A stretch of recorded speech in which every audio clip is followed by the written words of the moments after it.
the importance of realizing that India is not a fair weather friend now. India is a partner to American interests, not only when it comes to offsetting and upsetting the advances which China is making, which is of course something that is perceived as a threat by the Americans, but also understanding that India is a juggernaut in itself, and nothing could pay a bigger testimony to the fact that JD Vance decided to turn this personal trip into a professional one and understand that dealing with India is priority, especially when it comes to these tariff wars.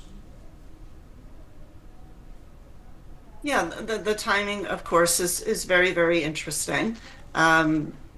President Trump had slapped on India 26% tariff increases, which is huge. And so now that's been paused for 90 days. It gives the two countries breathing room to discuss where to go forward. The problem, of course, in India is there are domestic considerations.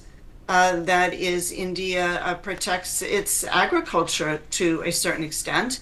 And so for the United States to put pressure on the Modi government to accept more U.S. agricultural exports is going to be very difficult, for farmers in India. Matter of fact, they were planning to greet Vice President Vance with a protest. But also at the same time, there is a Quad meeting that will occur later this year in India. President Trump plans to travel to India for that Quad meeting. That is the Quadrennial Defense Dialogue, where the US, India, Australia, and Japan talk about security issues in the broader Indo-Pacific. And so JD Vance, I'm sure, is putting his toe in the water to talk about, a bit about that right now.